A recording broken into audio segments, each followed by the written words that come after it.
and then the vast majority of people are just sort of participated in that. But what I'm sharing with you is something which perhaps could you become a little bit more aware as a result of our conversation today? Is it possible to be able to be aware that a hand above the government really is just playing the black hats up against the white hats, and everybody's conversation at that level is just at the bottom of the cockie's cage?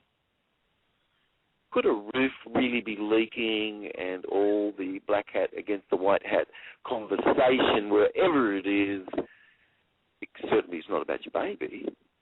It's about, oh, wait a minute, you've forgotten this is your baby. Isn't that person behind this? What about Julian Assange? Isn't he someone's baby? And isn't not the people that he's protecting by having given forward these protected disclosures and conduct, has that not been about official misconduct?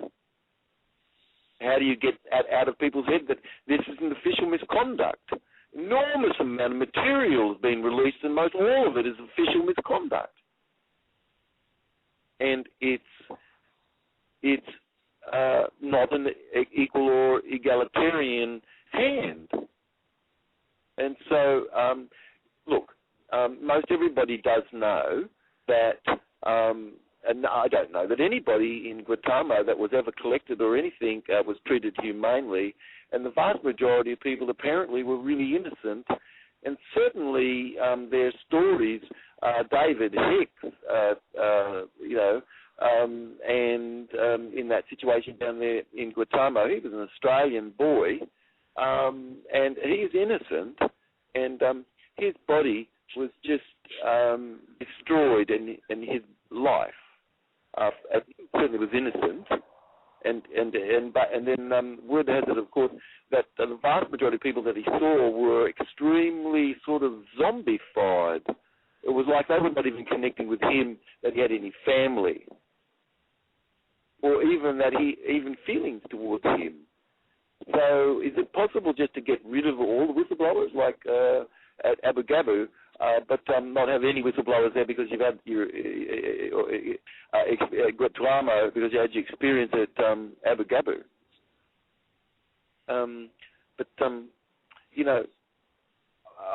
I think that synthetics, everybody does know. What would be the reason why you would want to make a synthetic from horse's urine?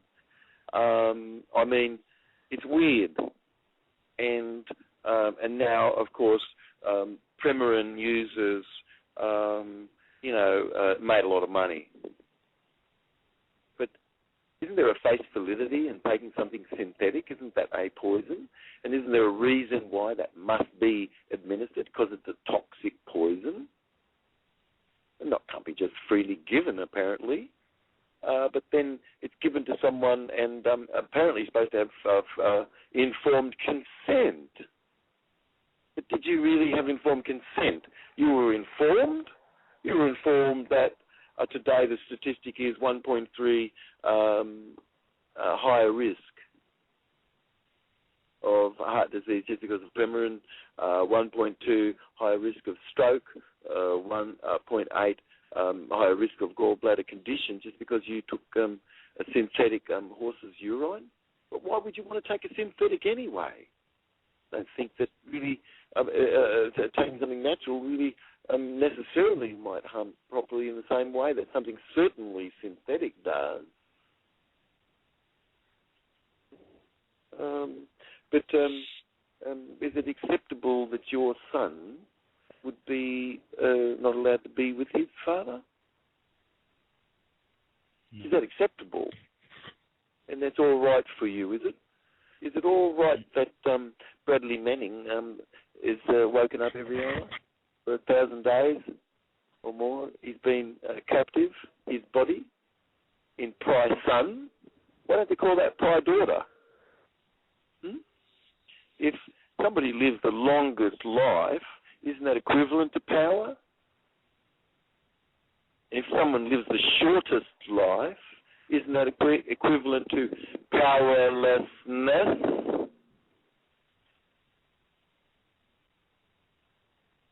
Well, research shows this. So who's living the longest life? Tell me. And who's living the shortest life? Tell me, come on. Isn't it obvious to you? Come on. Who lives the longest life now? Come on. And who lives the shortest life? Well, if you ask everybody all over the world, and they've been surveyed, what power equivalent to, everybody's recognised love. Love is equivalent to power. And if you're doing loveless work, that is not power. Sorry, it's not. Powerlessness. But you could be tricked to think, oh yeah, trained to fight, just like Pavlov's dog. Salivate at the bell. You know what I mean? But could you have a little bit more deeper insight from our listening in today? Would it be worthwhile to listen in again? I don't think I'm going to go over it again. Generally, every show is unique of itself. Do you know what I mean? So, why not think this is the university where you voted with your feet? Do you think it's an accident? You know? I mean, you're listening, and I feel like you are amazingly intelligent inside. And this, which is the finest of its kind on the outside, is just touching this very deep wisdom you have inside yourself. You're in agreement with things, you know what I mean? But could you create apathy if you have a game where you play Smash Face and you have the Vestal virgins all sort of cheering on, you know, and seeing 2 million United States of America boys have head injury every year? Is that all right? A lot of these kids are, quite young, but practicing already to be super man. Super man. Got to leap across tall buildings. Oh, yeah. And you're going to be educated by womanhood, and there won't be any family sort of in there, or if it is, it's sort of extremely dysfunctional, you know what I mean? But why don't we care for whistleblowers? And anyway, everybody knows that I've listened to WikiLeaks is a whistleblowing agency, and everybody knows that there's a phantom about the reason, and it actually is a pretextual theme that's just pumped up, and they want evidence to be exfoliated.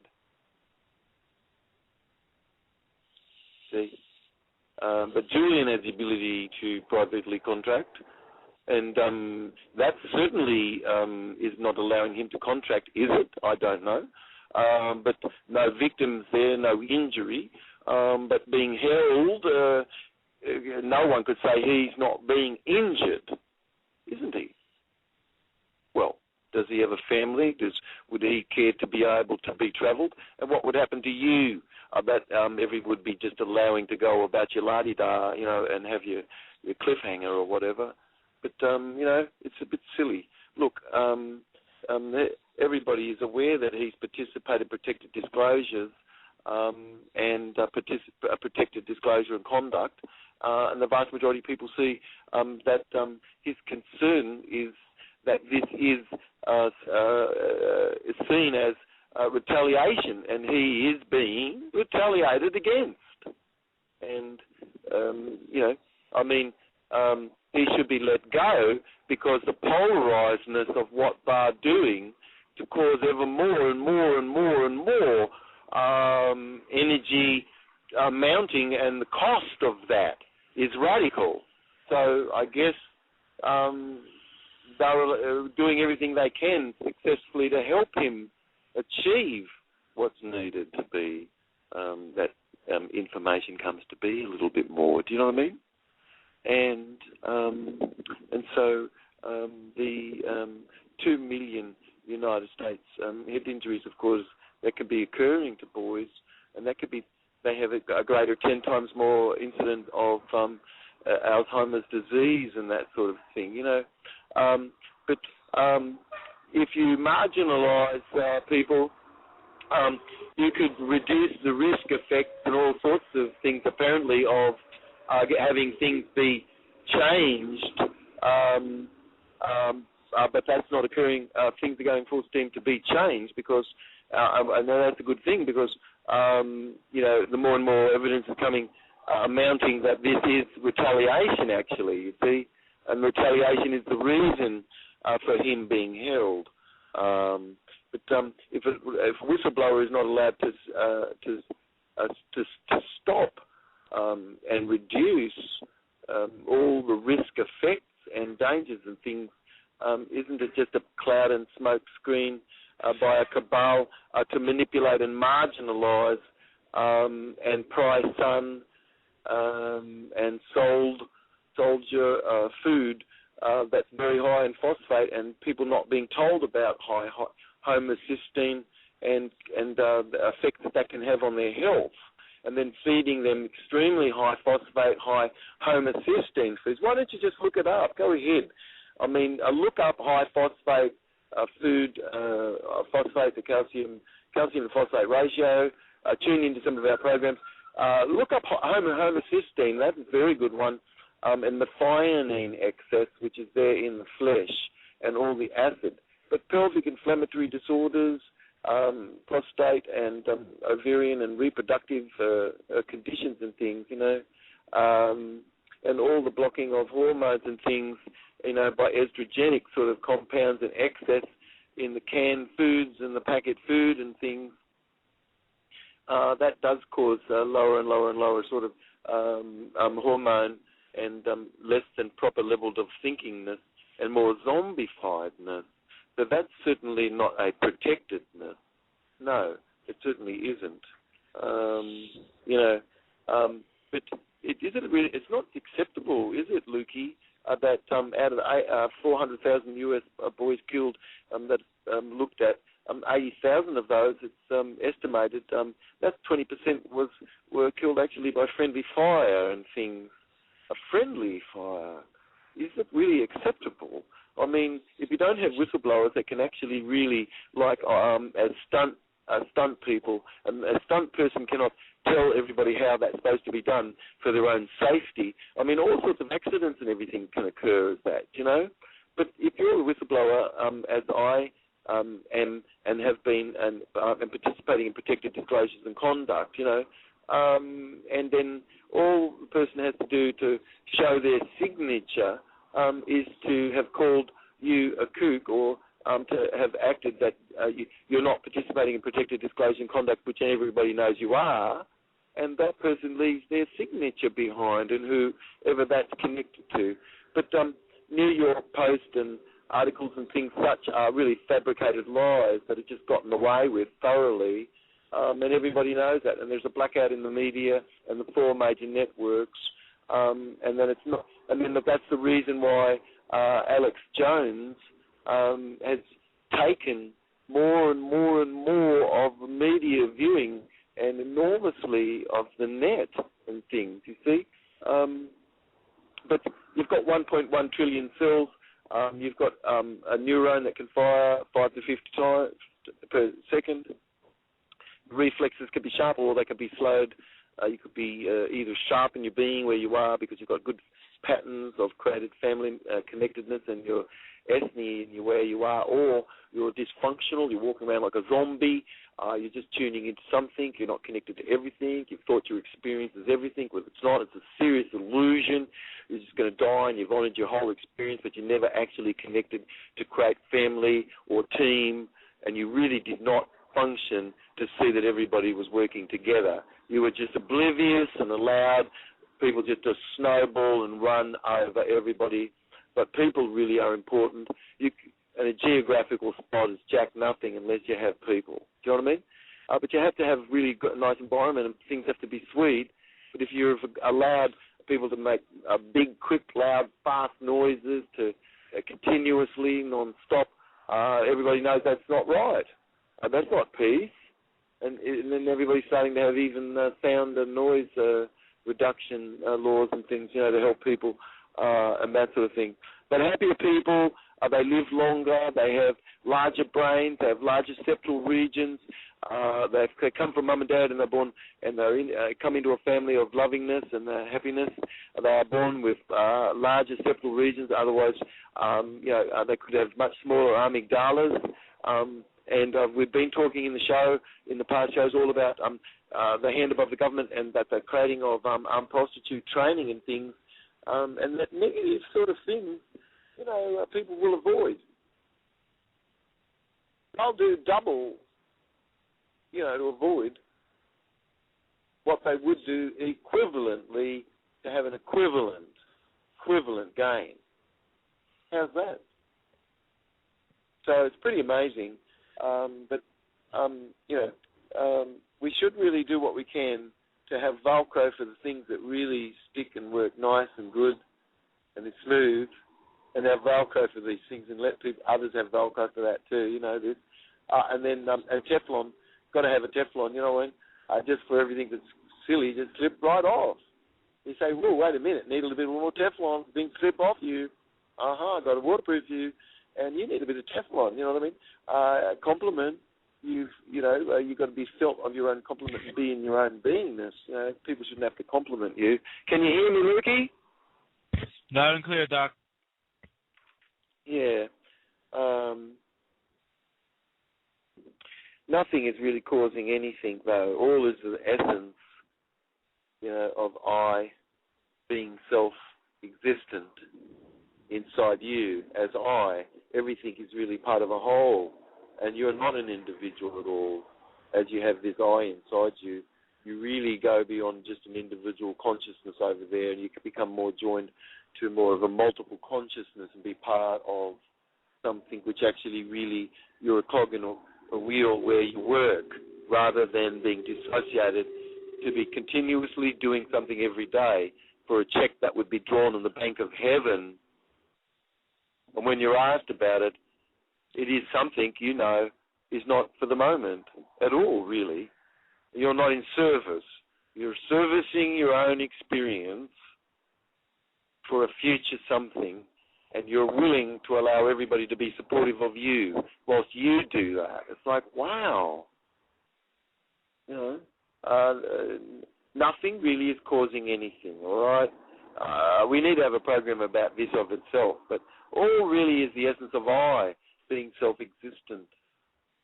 And as I aware, everything really is part of the whole, and there really is no individual or separate self, you see. But if you've been created whole and in your totality, can we reach this if you're other than aware of the body that we all share, and you can just be doing something but take your hand off the plow and put your hand somewhere else? You cannot be here and have one hand on the plow here, right, and have one hand somewhere else. That's so funny if you think you can. I'm sorry, but you can't. And the elders in the Native American tradition are just so bored. And why would they want to have a conversation with anybody with a foot in the grave?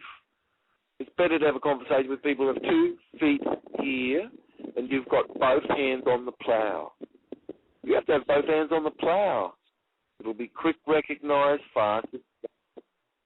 All right?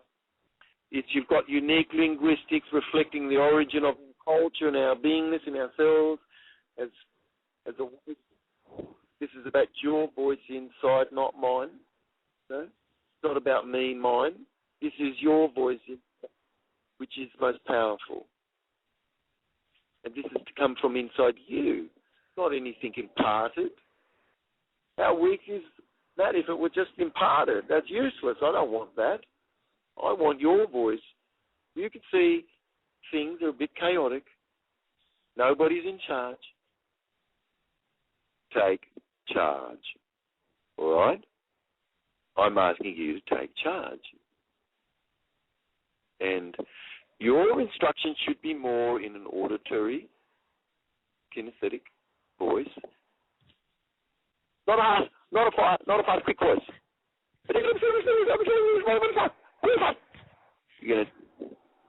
You're gonna just take in everybody out of their body. You give instruction more in your auditory and your kinesthetic voice and things, and this is more circular dynamic, not linear, not in your head with a line like you've got a telephone in front of you or a little game you play continuously, and it's like you're just looking at your fingernails. You've reduced yourself to be in a jail perpetually, and a little bit of that is okay, you know. But what if you're looking at your nails all the time, perpetually? You're just looking at your nails, flicking something in front of people when they eat. How can anybody eat if you're just continuously twitching? Why don't you notice how much you twitch? Why can't you slow that down a bit? Relax. Why are you not doing a 30-70 where 30% is asking questions and you're getting 70% back? This is what the medicine person does, all right, not another way round. And they do a 20-80 rule. They use 20% of the time and take the vast majority of people that are ditherers taking 100% of the time, and they get 80% of it right. And this is what successful people really do. But are you in a position where you're really open, you know, to take in information? And is this valuable to you? And do you seek out things which is valuable, so that you consider things more rational, logical? You care about logic a bit, you know, but you also care about communication in your non-verbal. Your non-verbal, your analogicalness. That's very important, you know, extremely. We don't live in a linear dynamic, but in a more circular. Eye awareness really is more circular dynamics, summoning alike energy back, and same uniqueness, and creation is not at any standstill state at all, because that sameness, beautiful uniqueness, and that you have a great, we can draw this out, and our family has a strength that's fault, but as creation really is not at any standstill, you and I really put out what is summons back, and this is the communication, because communication is the response that you get back. This is cyclotronic, and that's not just in a straight line. This is like you're looking within each other, and this is more circular, not all praying in one direction outside yourself. This is a very unique form of linguistics that you have a shape where things can be done, and your church could have been just straight with everybody looking in one direction, and, you know, that's just to create that limitedness. But if you only ever listen to music and it's 440, wow, you've only ever had 440, not necessarily 12 overtones in your body, and you've been content with that? If the vast majority of music you're listening to is 440, and it's dulled. It's dulled. Check it out. Check it out. The moment you check it out, you don't want to listen to any of that music anymore, because it's full of stuff which has been, you know, it's just the travesty of the stock. And you've got, you know, the plantation owner has stock in America, and it's got stock in India, and it's got, you know, stock in Australia, and it's got stock in, you know, South America, and it's got stock in China, and it's got stock in Russia, and these are the stock. And it's the travesty of the stock that runs the show and Reuters, and everybody gets their information, and, you know, it's just part of everything is something, you know. You know, things that people could have been, got a bit of a stickiness of chewing gum on the slide, you know, in the play slide, and then when you slid down it went, you know, and you got stuck a bit there, and you think, geez, what's that? You know, and that's called the second trigger, you know. Well, that's your response. How you respond